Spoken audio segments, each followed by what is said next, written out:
Bill walked the open plains looking for his daughter. He stumbled along the trail, the lantern in his hand doing little to dispel the darkness of the night. "Sarah!" yelled Bill at the top of his lungs. He paused for a moment but didn't hear a response. Taking his family across the trail to Oregon was his idea. He knew what kind of life waited for his family in Missouri, and Bill wanted something better for them. If Sarah was lost, then this entire venture would be for nothing. He certainly loved his wife, but Sarah was his reason for living. Bill pushed away the thoughts that pulled at his heartstrings. He had to focus on the task at hand and not fall into despair.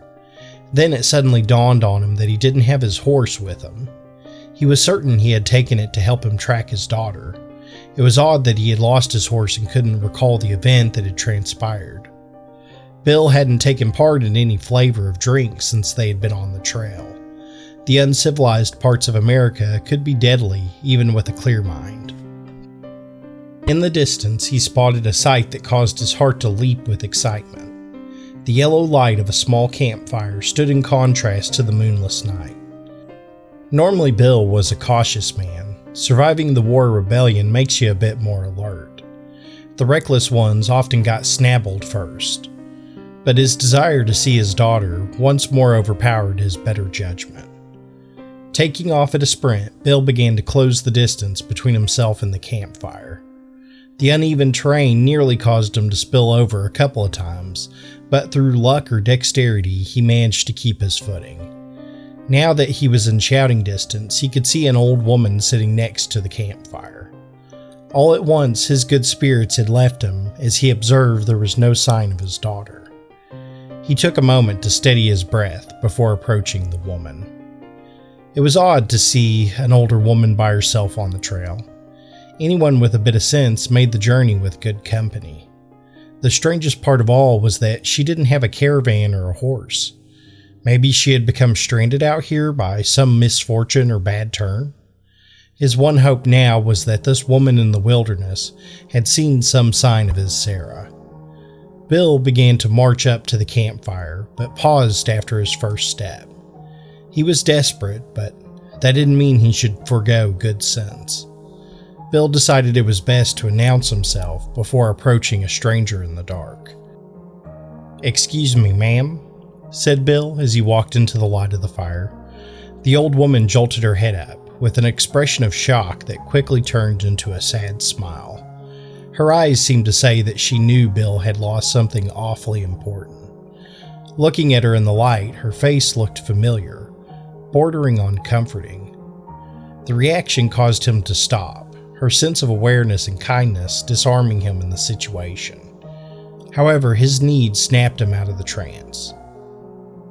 "I apologize for the intrusion, but I'm looking for my daughter. She got separated from the caravan a few miles back, and I'm hoping she's been this way. Have you seen a little girl around here?" The old woman nodded her head and let her breath escape slowly. "I might be able to help you find her. However, I don't know where your daughter is now. It is impossible for people to know such things," replied the old woman. The answer was cryptic, but he was willing to hear the strange woman out. She may well be mad, but she could have some truth hidden in her words. "If you could point me in the right direction, I'd be grateful." "Why don't you have a seat by the fire and I can help you figure this out," said the old woman, pointing at a log on the opposite side of her. Bill sat down, but his foot bounced up and down uncontrollably. He hoped that she would have some insight, but he feared every wasted hour could cause Sarah to wander further away. The old woman grabbed a stick off the ground and began to push around the hot embers. "Do you think these plains can remember things?" asked the old woman. "Come again?" "I mean, do you think the land has a memory of things that have happened?" Bill's legs stopped bouncing and he considered the question. "Well, I've been to battlefields that felt different. I suppose the ill will of men passes slower than the blood soaked into the soil." "What if it's more than ill will? What if someone has a responsibility that bears heavy on the soul? Do you think the land remembers the tasks we're supposed to complete?" Look, this is a fine debate, but I got a little girl that's lost and these parts can be dangerous. I better head on out.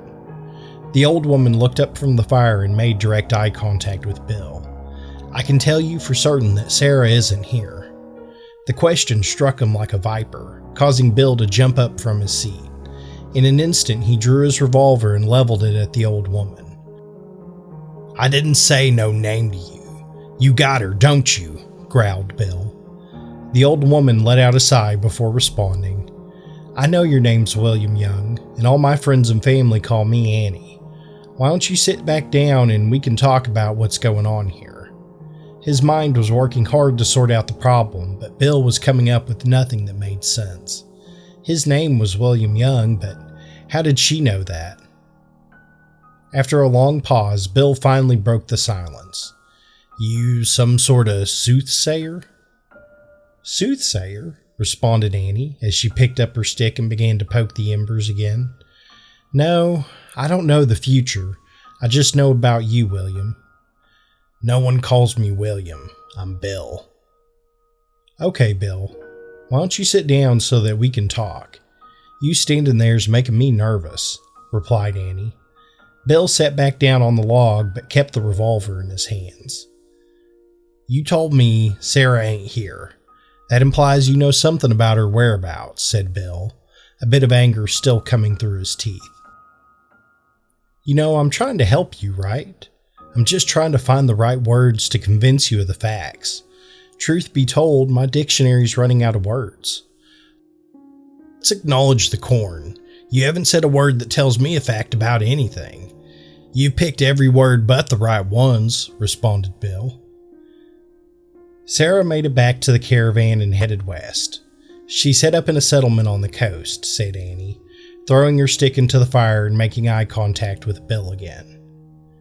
She's only been gone for a couple of hours. She's been gone for 150 years, William. The words caught him square in the chest and caused panic to creep into his mind. Bill stood up from the log and began to pace back and forth. Sarah followed his path with her eyes, trying to give him the space of silence to figure it out on his own terms. You're having a joke. A bored old lady out here trying to make fun at the expense of others. Or are you some kind of charlatan peddling potions? I bet you have the cure for the right price. Is that the game? Said Bill, his ire clearly punching through each word. Even in my day, no one has a cure for the passage of time. We understand how to fix it about as well as we did 150 years ago. You expect me to believe that while I was walking around looking for my daughter all this time had passed? I don't have patience to be spinning tales with you. Annie considered Bill's words, nodding her head and taking in a deep breath. Sarah used to tell me about her father, how times got tough in Missouri and he went hunting each day to help his family avoid starvation. That no matter what, he seemed to never give up. The way she used to say it was that God forgot to put the quid in him. That he always told her this phrase that seemed to guide his choices. If it's the easy way, it's the wrong way, interrupted Bill. Something about having his own motto said back to him caused the ire to leave. He looked out into the darkness of the plains, debating if he should just leave now and forget about this whole thing. Instead, he turned back towards Annie. Seeing this new calmness emerge from Bill gave her permission to keep going. Sarah lived a full life and had a big family, but years later she heard stories about people coming through the Midwest claiming they saw the ghost of a man looking for his daughter.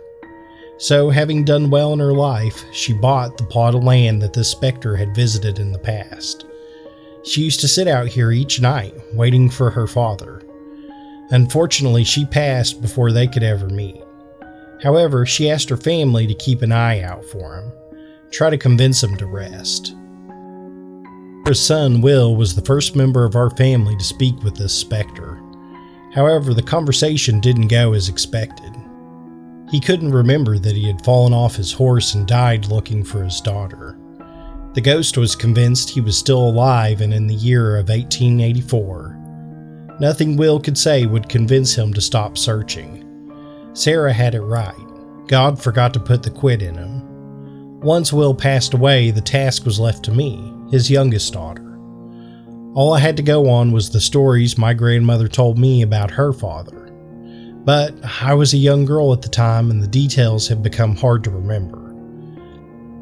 I did my best to help this specter lost in the plains over the years. We have had many conversations, but each time he'd forget about the last meeting. It was as if the land had stuck him in some kind of loop. Can't move forward or backwards, just always going into a circle of events. The problem now is that I'm getting old and my family has moved away. Making this hike to the camp is getting harder every year. One day soon, I won't be able to come out here anymore, and you, William, will be stuck searching these plains until the end of time. Bill sat silently looking at the fire, doing his best to come to terms with the tale. After a moment, he stood up and passed his hand through the fire. Then he realized he was unable to feel the heat of the flames. It was as if he was immune to the elements. Bill cleared his voice and at last broke the silence that hung in the air. I don't know if the land can remember, but maybe it's fearful of forgetting. That an eternity of searching is better than the death of a memory. I don't know the nature of this world, but I do know one thing for sure. That when I find my Sarah, I won't spend my nights visiting the memories of the dead. Instead, I'd leave this place, be with my family, and live for the years I have left. Bill and Annie looked at each other in the darkness, but this time they truly saw each other. An unspoken understanding had been reached. Bill gave a slight nod and walked away, disappearing into the veil of those endless plains. Annie sat by the fire for the next hour and watched it burn to embers, before turning on her flashlight and heading up to the house. Walking back, Annie wiped away the tears that had gathered around her eyes and cheeks. Tomorrow, she'd leave her home and stay with her family. Annie knew deep down that this was the last time she would wait at the campfire for her great-grandfather. Ghastly here. If you enjoyed this story, consider giving the video a like. It's the best and it's a free way to support my work. If you're new to the channel, consider subscribing for more stories. Until next time, my friends.